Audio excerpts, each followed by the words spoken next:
Good evening, everyone. This is Dolores Cannon with the Metaphysical Hour, and we're live tonight. This is July the 12th, the year 2013. I have to let you know that we've been traveling so much that sometimes it shows out of the archives, but we are live tonight if anyone wants to call in, and we have a fantastic guest speaker, so if anybody wants to ask him questions. But I do want to mention we are having our Transformation Conference. This is the 8th one. Will be next weekend, July 19th, 20th, and 21st, here in Springdale, Arkansas, the Holiday Inn Convention Center. And our speaker, William Henry, is going to be one of the keynotes at this conference.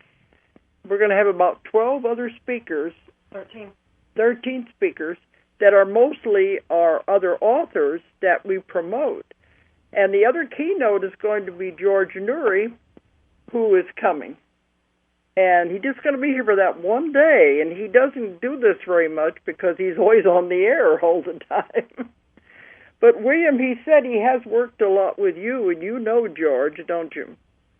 Oh, yes. Yeah, I go back probably, well, I think, George's second guest when he took over Coast to Coast AM for Art Bell, and so we have a long, long track record. Yeah, I go back to Art Bell and beyond. I started out with him. And I was one of the first guests that George had on, and I was with the one in between Art Bell and George. I can't even remember his name now. Oh, gosh, but, that's right. So anyway, we both are very familiar with George. And he's going to take a keynote, and we're going to have a dinner and a mixer after his talk where people will be able to ask questions. And they'll be able to talk to all the speakers. So we're going to have a fantastic conference next weekend. But William is going to be the keynote, so I wanted him to come on tonight. He's going to give 2 talks. So I wanted him to come on tonight to tell us about himself. But before we go on, I want to give the toll-free number in case anyone wants to call in. The number is 1-888-627-6008. 1-888-627-6008. Okay, and William Julia's here, too, because she likes to chime in once in a while. Oh, hi, great. Hello, Julia. Hi. Okay. Well, William, the first thing I always ask my guests is, how did you get started in this? Because I know you're an Very author. Fortunately.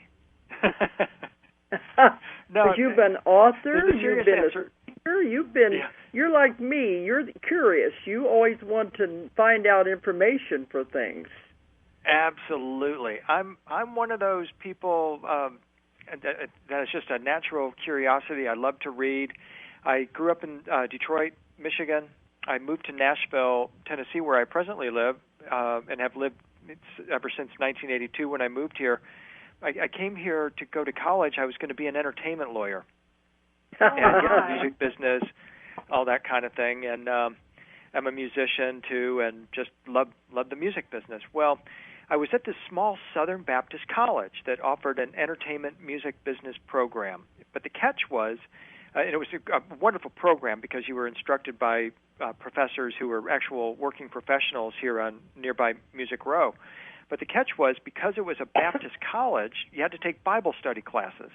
And having not grown up in a particularly religious family, I mean, we went to church on Christmas, Easter, that sort of thing. I didn't know a thing about the Bible. And one day, a professor assigned us to review a book, a new book, whose implications would impact Christianity. So this was September 1982. I hike it down to my local bookstore, and there on the shelf sits a book called Holy Blood, Holy Grail. Okay, I know that. Pick it up, yeah. And this book is red hot in my hands, and it tells me that the crucifixion of Jesus was a carefully scripted drama. Jesus and Mary Magdalene were married. They had all these secret teachings that had been lost, and they ended up in this small village called Rennes-le-Château in southern France. Before I knew it, I was hooked. And from that moment, I just became kind of like the Energizer Bunny and just started reading and reading and reading and reading, still trying to fully understand these great mysteries of who we are, where we came from, what we're doing here, and especially how do we leave. Uh-huh. See, you have the same curiosity I have. I've been at it longer, but I've always wanted to know everything about everything. And it's the same way, research and curiosity and asking lots and lots of questions. Exactly. We're cut out of the same mold, I think. I think so. We're from the same tribe. Okay. All right. So, well then, where did you go from there? You were doing a lot of reading, but then where did that lead you? Well, ultimately in 1990, I started writing children's books. I had read Raymond Moody's books about near-death experiences, and there were some other books that came out after that about the afterlife.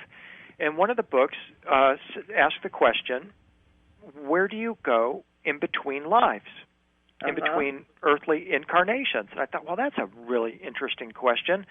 And before I knew it, I was writing a children's book that it was inspired by that question, and the children's book was called Junior Cosmic Egg.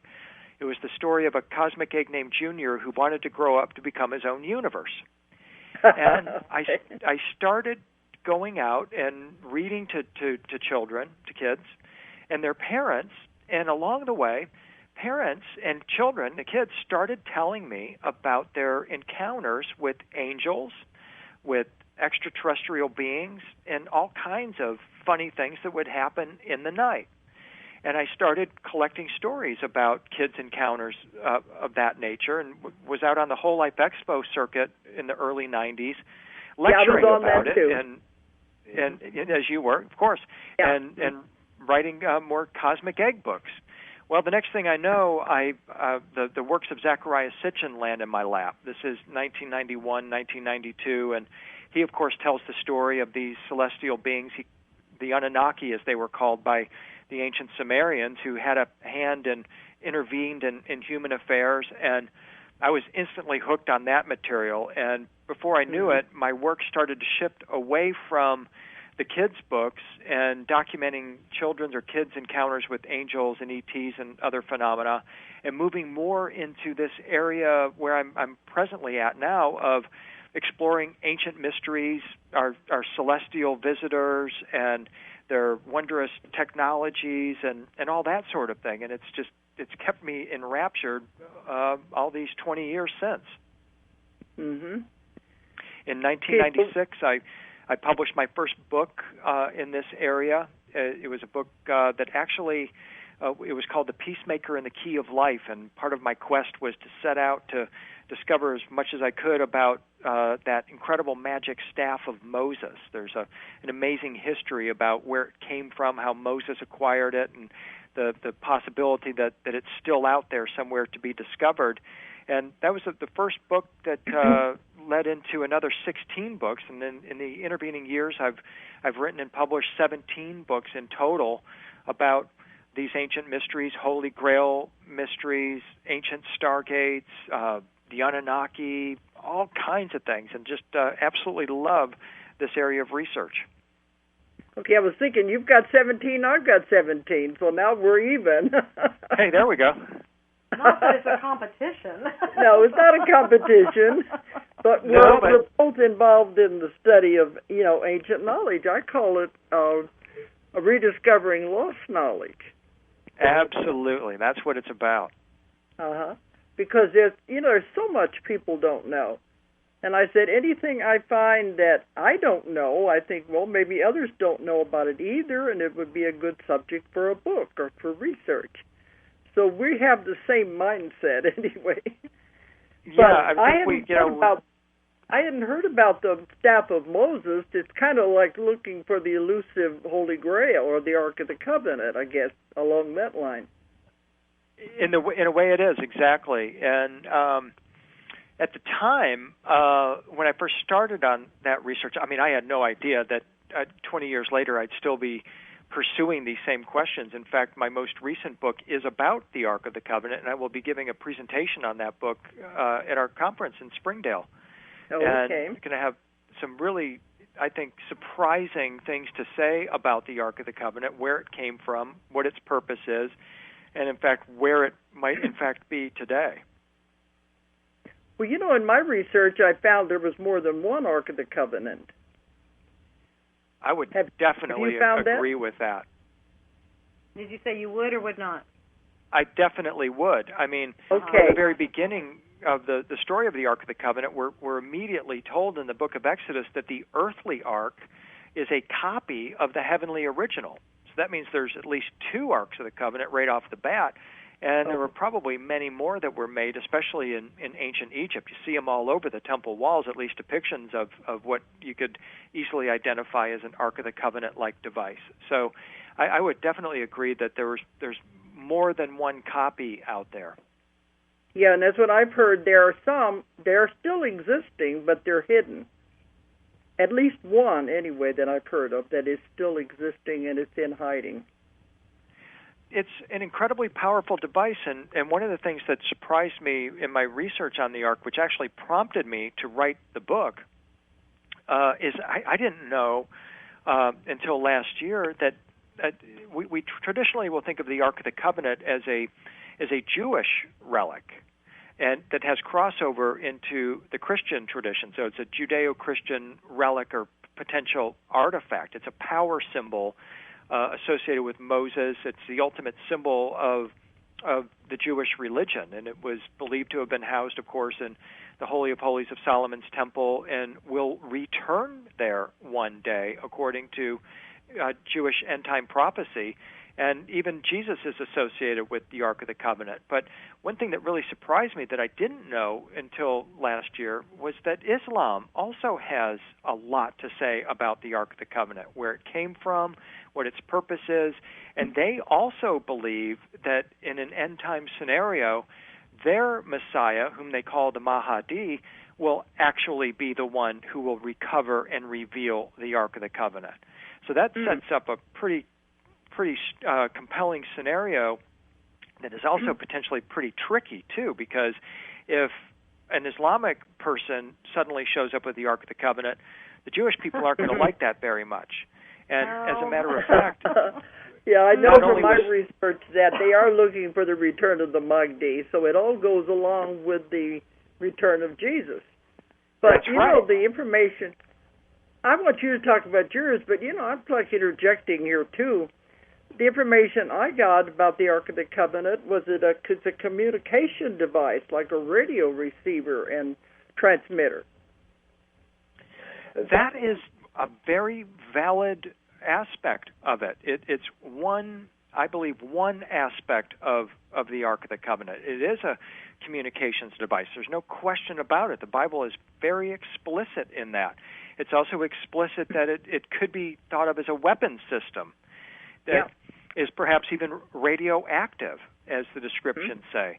But beyond that, it's also, of course, a container for the Ark. Or it's a container, rather, for the Ten Commandments, the rod of Aaron, which is, by the way, the same as Moses' rod or staff, and also a flask of manna, this celestial or star food, and a jar that contains this really incredibly mysterious anointing oil. Oh. And when all of those pieces are assembled, and I view it as sort of a kit. It's like it's like a radio set kit that once you put it all together, it is a communications device. It can be used as a weapon, but the Bible is also very clear in its statement when it says that the Ark of the Covenant is also the throne of God. And so when God manifests on the earth plane, he does so through the Ark of the Covenant. And the descriptions describe this luminous humanoid figure manifesting on the Ark of the Covenant. Now, when you look at it from that perspective or read it from that perspective, you're like, well, what is this thing then? And my summation is, or my conclusion, is that it's some kind of a portal or maybe even a Stargate device. Well, it could have been radioactive because all people had to do was touch it and it would kill them. That's right. There has been debate about maybe it's some kind of an atomic, radiation, and that it was used by the ETs to communicate back and forth. There's no question. It's a multifaceted, super advanced technology that was brought to Earth. Well, And I call it the Judgment Day device because all three religious traditions, big three religious traditions, Judaism, Christianity, and Islam, have prophecies about their Messiah figure recovering and revealing the Ark of the Covenant. And so that, of course, will happen at a Judgment Day time.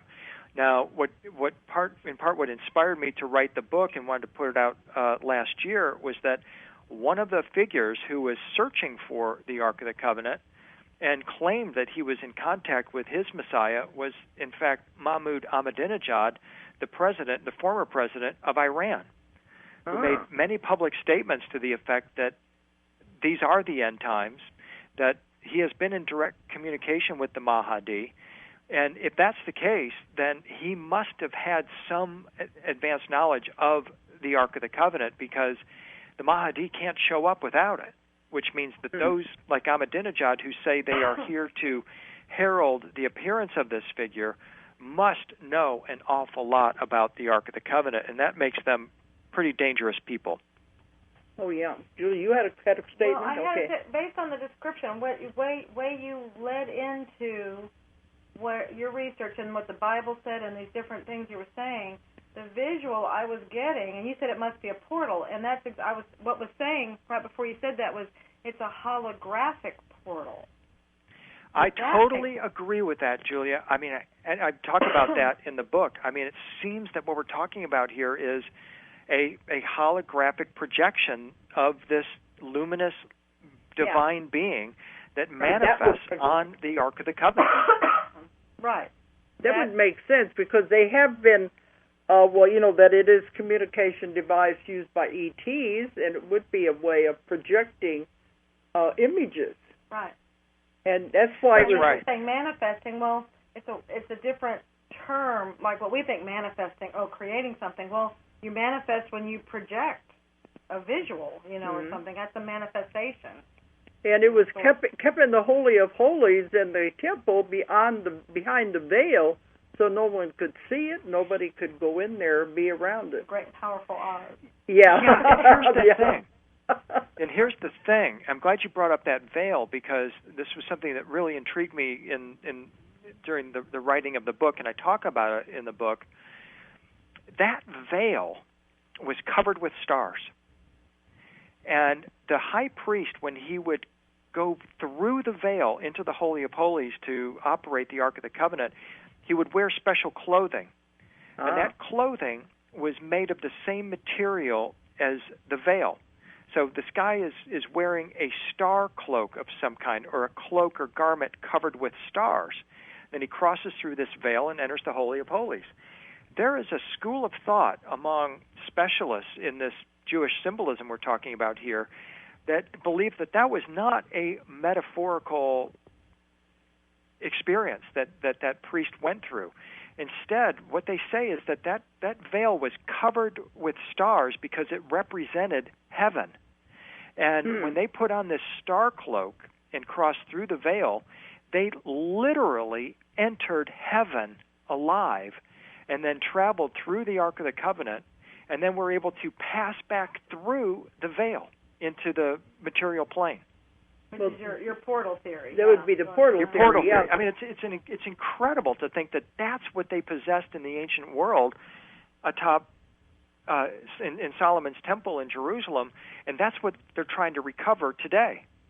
Sure. But then also it goes along with the idea of it being radioactive, and it was extremely dangerous that to wear protective clothing to protect him from that. Okay. Absolutely. So there's several levels here of interpretation that we can talk about or work through, and I think all of them end up actually being correct or appropriate. Well, and like what you were talking about, it could be a weapon. Well, let's say you can't. You go through there and you can project yourself to another time and place. You can be a weapon in that way, or you can do things in other times and places. Absolutely. One of the other books I wrote was called The Atomic Christ. It was about FDR's search for the Holy Grail just before World War II. He was in a race against Adolf Hitler, who was looking for the same I know secret. they were searching for the Spear of Destiny. That was Adolf Hitler's.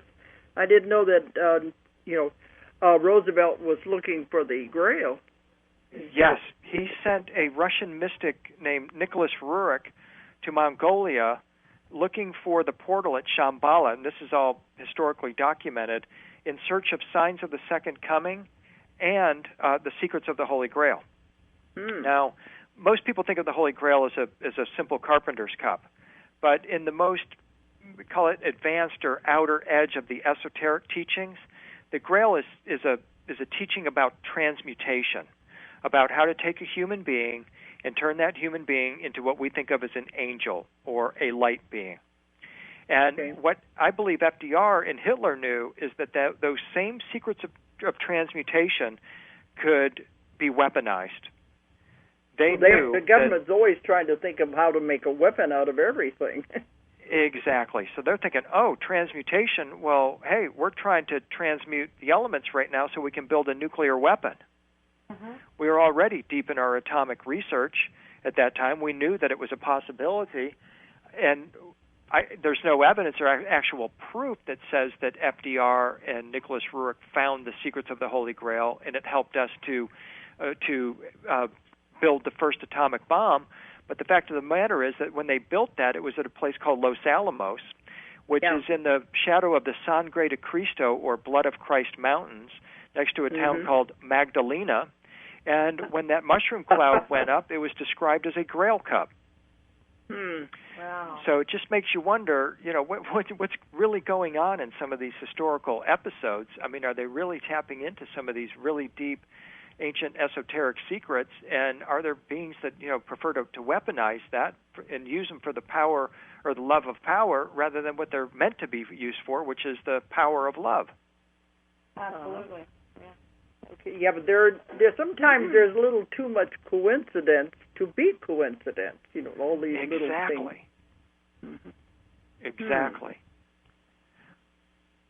Okay, but your mind goes in a different direction than mine does. I mean, I'm always looking for convoluted concepts and theories that we don't know about, but you're going more into historical, it sounds like. I do tend to have work from more of a historical basis. Yeah. It's just kind of what really interests me, and trying to, again, recover our true history about where we came from and what we're doing here, and as I said earlier, when it's time to go, how we can leave. And so that's a primary focus right now. You can call it Ascension teachings or light body teachings. This is where my present interest really lies. Mm-hmm. Yeah, and that's what I've been lecturing on for the last couple of years, is the Ascension process. So you're probably coming at it from a different angle than we are, but it is the main focus right now. Right. Well, it's so important, and it's so vital for people to get a hold of this life-changing information, because to me, it really gives us a sense of not just wonderment, but also connection with all that is, and it also has the capability of just making our lives so much nicer and easier. Well, we're finding out now, you probably are too, with lecturing all over the world, that people are changing. They're becoming more interested, not so much interested. Well, it's like waking up. You can see the shift. It's a shift of consciousness.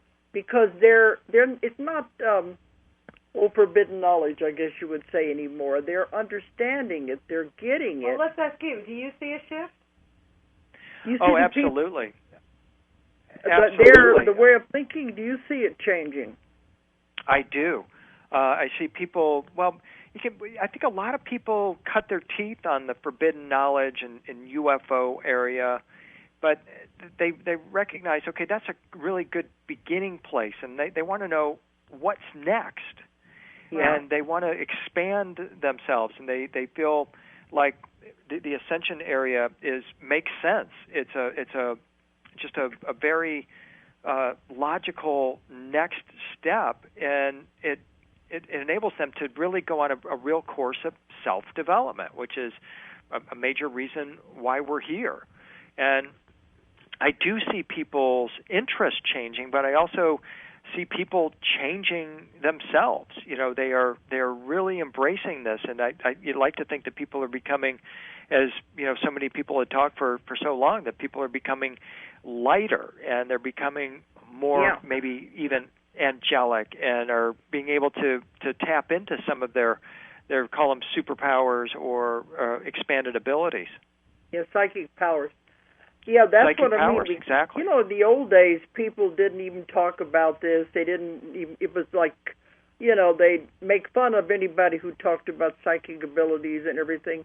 But now we're seeing it is a big change. They're not afraid to talk about it anymore. You can see how it's being it's really coming in more and more on the mainstream level. It's just mad. Well, I'm noticing it. I think it's because of the Internet. I'm calling it the Internet generation. They're exposed to a lot more. They're more open to it. And at my lectures, they are getting it. They're understanding it, where before they weren't. The older people. So we can see a big change in the way people are thinking. Yeah, I think it's an interesting process, isn't it, Dolores? I mean, as my audience tends to skew a little bit to the older generation as well. In late 50s, early 60s, even older, retired. This is their life, and they use every moment of their day to read and investigate, and this is what they want to think about. And they watch all the TV programs, but what I've found is that their children really don't have a lot of interest, but their grandchildren, on the other hand, are almost they're just lit That's up. what I mean, the Internet generation. Because, I've been doing this for over 45 years. And the last 2 years when I give a lecture, some of the people in the audience say, "We just discovered you." And I said, "I haven't been hiding. I've been out there doing this for so long." But it's the Internet. They found me on there, and that's what I mean. Well, I think it's just the expansion of all of this. It's the Internet generation are finally discovering things that have been there all along, I guess you would say. Yeah, it's a strange thing. That there's a term that they use for the Internet generation. They call them digital natives. These are people who were born after the introduction of the not just computer technology, but the Internet. You and I, and Julia, Dolores, Julia and I, we're what they call digital immigrants. We were born before all of this happened. And we have to somehow adapt to this new world that we have suddenly found ourselves living in. Right. And it can be difficult for some people, but it definitely shows. They can't switch their way of thinking. They're too ingrained what the church has taught them and those kind of things. Digital, though. He's talking about the but I mean, they can't. Some people are having an impossible time trying to adjust to any of this. But it's moving too fast. They can't stop it. About the Internet. But either way, it's all combined. But you can't stop it. I tell people, it's like, we have such an amazing opportunity at this time through the Internet, through our ability to travel, to communicate, to connect with different cultures and their teachings, and to really put some pieces together that would have taken lifetimes to do at any other time in history. Yeah. I mean, the last time anything like this happened that I can think of historically was when we had that great Library of Alexandria with over 400,000 volumes, many of them from before the time of the flood. That was the only she's time laughing because I was there in a past life. I was there when it destroyed. I was starting to say, whenever you guys were comparing notes in the very beginning, and how curious you are, and you're bringing back all this knowledge and information, and that's what Dolores has done, and she was in the Library of Alexandria when it was destroyed, and she was trying to save all that information. And I was thinking when you were talking a while ago, I said I wouldn't doubt that you were back there in that library with her, and then now you bring it up. So it gives me chills as you're talking about that, Julia. So I would say so. So do you know so? Oh, okay. Got it. Okay. Because that's what people keep saying. Do you know why you're doing this? And I say, oh, yes, I know. But then somebody else said, do you have to try to rewrite the whole library? Well, that's our goal, I guess. I think so. Yeah, absolutely. To remember it. Yeah. I think you came back with that mission because you felt so bad about it being destroyed, and then it's like, we've got to bring all this back. It's like it's a mission. So. It is a mission. It's truly a mission. Yeah. And you can't think of anything else better to do. I mean, this is just it. I'm sure, like you, Dolores, and you've been at it a lot longer than I have. I mean, I learned really early on it was that this quest that I'm on and sharing the information is really about the people that I've had the pleasure of meeting and the honor of meeting and being able to serve them by. They allow me to read all these books and go seek all this information and put it into a format that they're able to access, and that's a real honor for me to be able to do it. And I love coming to conferences such as yours where I get to meet the people face to face and listen and interact. And so thank you again for inviting me. I'm really looking forward to it. I'll be bringing my wife Claire with me as well, and she too is looking forward to it. Okay. Oh, we're so looking forward to having you there. Okay. Yeah. But, we travel all over the world. We were in China. I know you do. 3 times last year we were in China, and the people there are telling us, we're getting this, we're understanding it. They said they know something is happening, they can feel it. So, gosh, you talk to the right people, it is happening. The average guy on the street, they say, I don't know, nothing's going on, but it is. Well, yeah, you're incredible, Dolores, because I think the last time I saw you, if memory serves me, we were at James Gilliland's East Seti Ranch. That was it, doing the skywalk. And I think you were headed to Russia soon after that. No, that was We did. It was time after that, but we just happened to run into each other at another conference later. Yeah. I was thinking the Gilliland was the last one. There was one in between, but yeah, we were out there. They had the sky watch, and it was so cold that night. Oh, it was awful. No. And I think you were headed to Russia right after that, or had just been to Russia. Could be, because we go to Russia a lot, too. It's incredible. Yeah. It was the 4th of July. And so what you're saying, I mean, this intrigues me, Dolores, because I've studied a little bit of the acceleration of technology, and I'm told that like in Asia in the East, they don't view technology the same way that we do. I mean, in America here, you walk around the streets, you're in the mall or wherever, everybody's got their iPhone in their hand and they're always online and everything. Apparently, they're not like that in the East, and I'm just intrigued if the shift is happening the same way in China and Russia as it is here. Everybody I saw had an iPhone in their hand. We were in Beijing and Shanghai, and I'm going back to Beijing in another couple of months. Oh, and they had iPads in the class. They had all the technology. I remember that one guy in the front row. He had his iPad sitting there. So we didn't feel like we were in a foreign country at all. Well, and except that you don't understand anybody. But other than that, besides what comes out of their mouths, otherwise it was no difference. But I kept saying, where is this China that our government been telling us about, that they were as advanced as us? I couldn't see any difference. Right. Wow. It was like you thought you were in Shanghai, you felt like you were in New York City. Mm-hmm. So I think a lot of it is propaganda, trying to make you think it was the difference. But they're really up to the same standard we are. Oh, absolutely. Oh, better. Wow. Oh, yeah. That's incredible. I think they're ahead of us with technology. Now, in Russia, it's a difference there. Yeah, there's a difference there.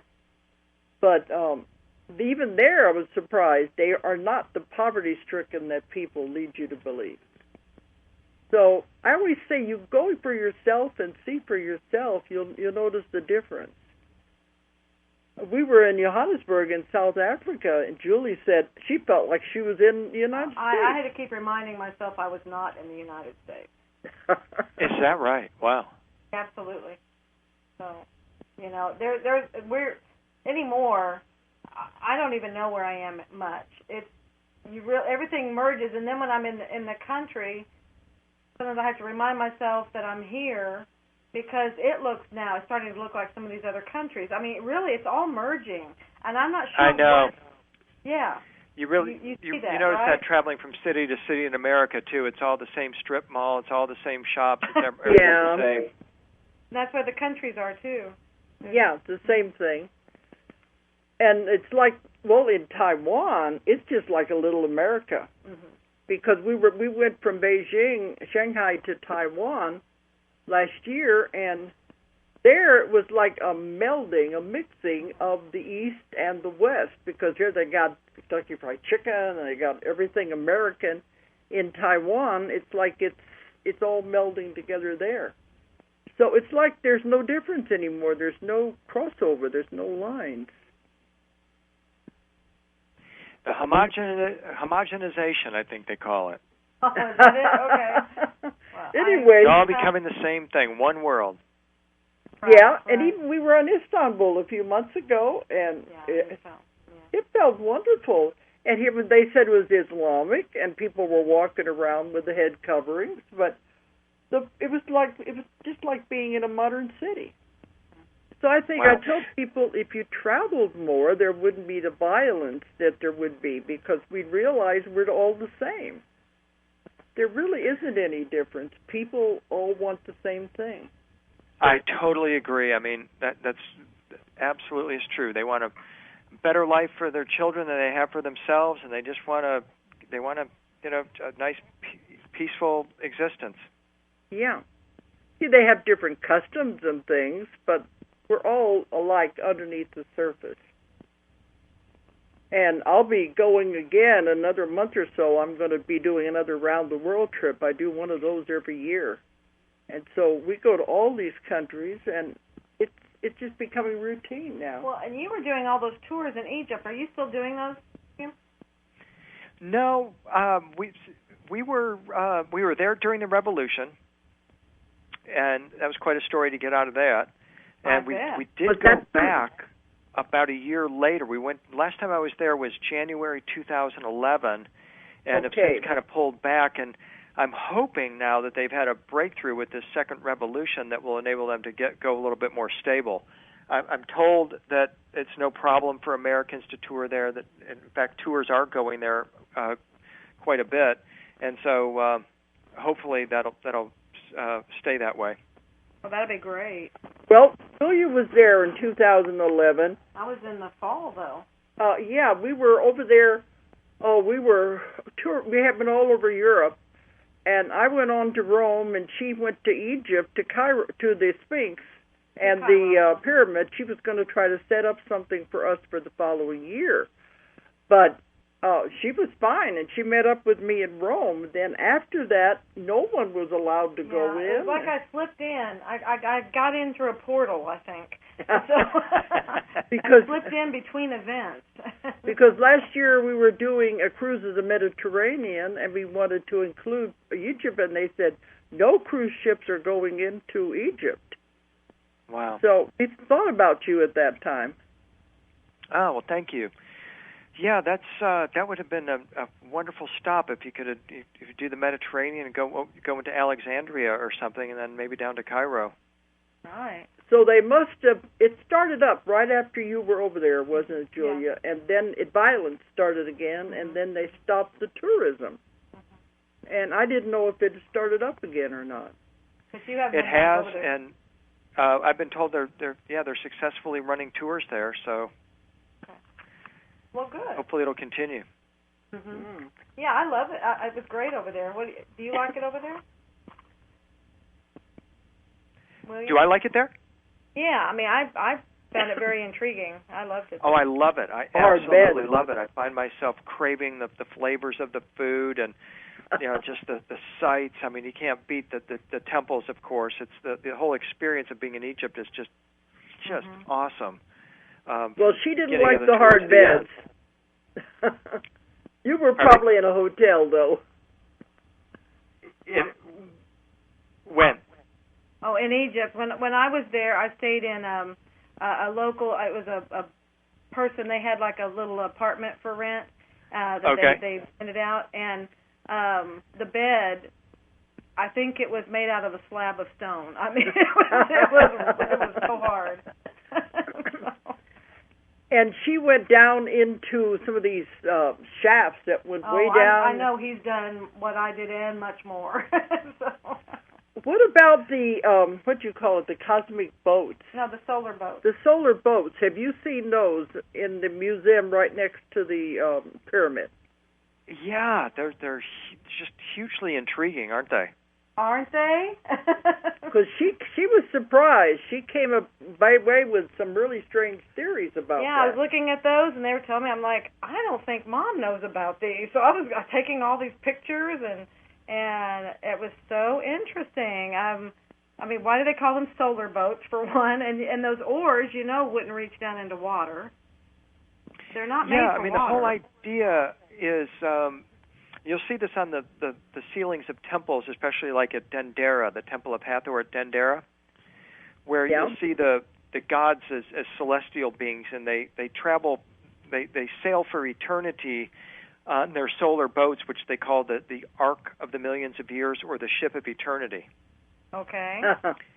And what I noticed, and they used to laugh at me when I first started talking about this in Egypt, but now they're kind of more open to it.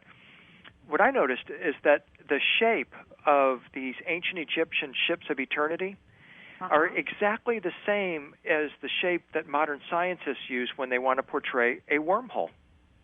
Oh, okay. And so I'm thinking, well, okay, this makes sense. The ancient Egyptians are saying their gods are celestial beings. They travel the stars on the Ark of the Millions of Years. Is that what we today call a stargate or a wormhole? Okay. And so that's my take on it anyway. And so when you look at the solar boat, the sun boat, or star boat, star ships that they're portraying, what they're saying is that, okay, so the Pharaoh had one of these boats, and this is his vehicle, his ascension vehicle. This is how he traveled the stars as a celestial being. And the one that was next to the Great Pyramid, where they found it had those huge stones on top of it. Why would it stones on top of it? Why was it trying to hold in other words, why was it buried? Pardon?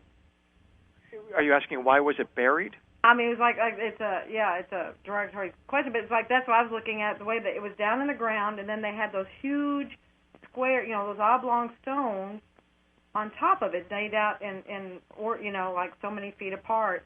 And it was like, why would they need all these big stones on top of a boat on land? It was like they're trying to hold it down or something. And as you saw when you were on the Giza Plateau, I mean, that's all bedrock. That is really hard rock that they had to cut through to cut out this giant pit to put this boat in, this massive boat. It's over 100 feet long. Right. It's like, why? Yeah, and exactly. Actually, there's a researcher named Chris Dunn. He wrote a book called The Giza Power Plant. Mm-hmm. And he has a theory that the Great Pyramid was a power plant of some kind for... Yeah, she felt it. I totally agree. When I was inside, the first one I went into, I think it was either the Bent Pyramid or the Red Pyramid, or I don't remember. I saw so many pyramids, I don't remember. But it's where you went up the outside of it and you went down the shaft. And when I got in it, I thought, well, I said, what? Yeah, this isn't a tomb. The first feeling I got was, this is a machine. It's just this overwhelming feeling. You're inside of a machine. Absolutely. I totally agree. That's exactly how I felt the first time I went in there. It's like, okay, this is a giant machine of some kind. Exactly. And so Chris Dunn says that it was a power plant. And so his take is, and this is kind of interesting, it goes to that it talks about that pit that boat, the solar boat, is buried in. He envisions, and he's an engineer by trade, and he marvels at the precision of that the ancient Egyptians showed in their ability to cut very hard rock like granite and diorite, and the precision with which they were able to manufacture their statues. And so he starts thinking about it. He's looking at the precision of the cut stones that they used to build the pyramid. There's over 1 million of them.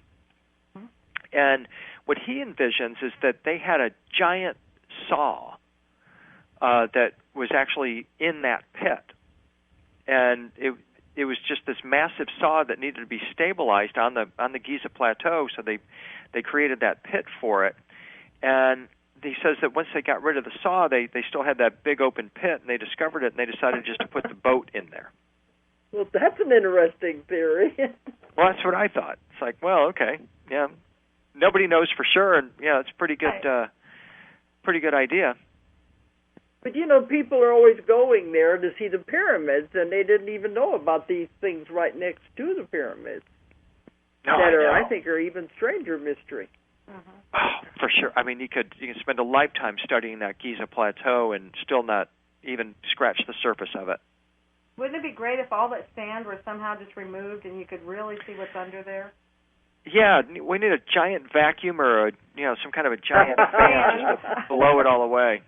Right, because you know there's. I mean, even a whole city Zahi Hawass has stated publicly that what we see in Egypt is less than 30% of what's actually there. I believe it. I believe it. Yeah. You and can now feel we're using satellites. I saw a program the other night about a Egyptologist from Alabama who's using satellite imagery, and she's finding pyramids and temples all over the place. Yeah, I was going to say, did you see that? And Hadi Sawas was excited about it because it's the first time they're finding it with satellite images. They can see it. That makes sense. Yeah. And then they had them start digging, and they said, yes, there is something in these places that she found. Yeah. So it's a whole new way of, archaeology, really. Exactly. I mean, it's incredible. And, I mean, there's just no telling what we're going to discover here in the coming years. I mean, it's just going to take our knowledge of the ancient world and just explode it. William, is all of your information through research, or do you derive it from some other? I feel if you have some intuitive or something, you have some other mechanism involved. Yeah, I you get the hunches and that sort of thing, and you follow up on them, and you get occasionally the voice that says, go do this or that kind of thing. So that's, definitely a big part of it for me. Mm-hmm. Okay, but otherwise it's all research? I mean, and then hands-on. I guess you go to the places and research. Yeah, it's hands-on. I'm either, like I wrote a book about the dome of the U.S. Capitol, the symbols in the dome of the U.S. Capitol. So I went up there half a dozen times and spent a lot of time in the Capitol taking my own photos, and I really enjoy doing that kind of thing where it's, being the first person kind of to write about something and really explore it. So it's hands-on. And the historical research, I try to, I view myself as a person who's out here doing the research for other people, and I'm just trying to show them the pathway of where I went. So I want to reference everything and give them a sense of how they can follow the trail if they want to do it themselves. Mm-hmm. Yeah, that's what I feel is, you see, not to take what everybody has said, these things are supposed to mean, but you find something, you have an intuition about it. This is different. This is something that nobody knows about, and that's what I want to find. Exactly. So, but it's exciting. That's what makes it exciting. There's no end to it. There's, as long as you have an open mind, we can explore any of this, and that's what's exciting about it. Exactly. And I try to keep it open-minded and open-ended as well. I mean, sometimes you can make really absolute conclusions, but other times we just don't know. So you can't come out and emphatically state that something is the way it is. You just have to say it could be, it might be, and it looks like this is what it's all pointing to. Mm-hmm. But at least we don't have the skeptics in there saying no, there's nothing to it. We're open to at least exploring it. That's right. the way I feel about it. Exactly. We ask lots and lots of questions. Good ones, too. Good ones, yeah. Wow. Okay. But you're going to be talking about these things at the conference, aren't you? Yes, I am. I've got those two presentations, which I'm really looking forward to. I'll be doing PowerPoint presentations, so I'll have lots of graphics, lots of images, and good. I'm really looking forward to coming down there. Okay. I saw on your description the Judgment Day device, and I was thinking, what's that? I've never heard of that before. So people are going to have to... You're going to have to come to the conference to find the answers. Well, you can give us a little... Yeah, go ahead. Yeah, exactly. I mean, it relates to what we were talking about earlier, the Ark of the Covenant, which I believe is that device and the revelation of the Ark of the Covenant in our world. And part of what I'll be talking about is how modern science is now duplicating a lot of what the ancients said the Ark of the Covenant could do. And just imagine if that Ark were to reappear in our time, and what if all the beings that accompanied it were there as well? I mean, we're talking about a huge moment in human history that so many prophetic traditions have said is coming, and who knows? This might actually be the time when it actually happens. Well, it definitely is the time of change, that's for sure. Absolutely. William, I had a while ago. So I had another visual. I'll be showing lots of artwork I've collected that shows the Ark, especially, I mean, very often you don't see the complete Ark of the Covenant. They'll show you like a golden box and say that's the Ark of the Covenant, but it actually had additional pieces.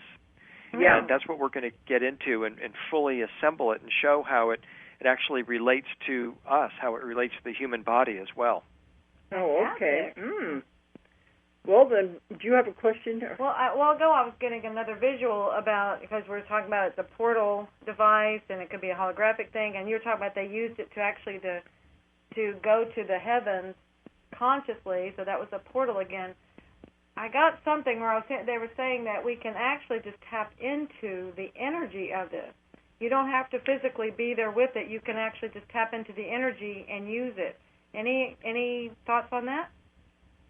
Yeah, I mean, you went right to the heart of the kind of the discovery in my book, is that over and over again, I mean, there's this reference, like, well, let me start here. Like, when Moses received the blueprint for the Ark of the Covenant on Mount Sinai, it was like a consciousness link that he made with Yahweh, the Old Testament God.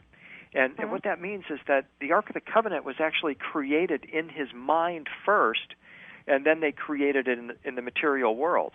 Okay. And over again, I kept seeing this message related to the Ark of the Covenant, that you can build this in your consciousness and link to this energy through your mind.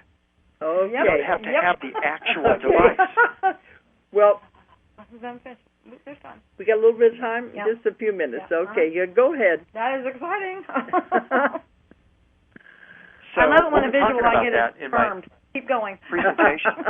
Yeah, Julia gets visuals that pop into her mind, and she trusts that. So we get our information in different ways. That's great. Well, okay, well, I think we are coming to the time to stop. The hour has flown by anyway. Yeah, it has. It's going to be very interesting to meet you again and be able to talk. And anybody who's listening out there, this is just the tip of the iceberg. William is going to give two separate 2-hour presentations, so that's 4 hours of listening to him. He's going to have a lot of material, so I'm sure you're going to find out a lot more by coming to the conference, plus all the other speakers, George Nury, and we've got, 11 other speakers besides that. So the conference is next week, Friday, Saturday, and Sunday, the 19th, 20th, and 21st, in Springdale, Arkansas, at the Holiday Inn Convention Center. More information at ozarkmountain.com, ozarkmt.com, or dolorescannon.com. You have a link on your site, too, don't you, William? Yes, I do. My site's williamhenry.net. Just go to the events link and scroll down, and you'll see it. Okay. Well, we're going to have to sign off, but we'll be seeing you soon. And I'm hoping Thank you so much, Dolores, Julia. People listening will also be coming. Yeah. We get to meet them. Yeah, thank you so much, Look forward to it. I'll see you all next weekend, next Thursday, actually. Absolutely. Yes, Thursday is the speaker dinner. That's right. Okay, well, I want to thank everyone for listening tonight. And we're going to sign off, and we won't be on live next week because of the conference. Yeah, so come on out and see us. Yeah, but after that, I'll be live again all through August. So thanks for listening tonight. Make it great. If you enjoyed the show, check out more of our other videos, and be sure to subscribe and click the like button. Thank you for listening to the Metaphysical Hour with Dolores Cannon.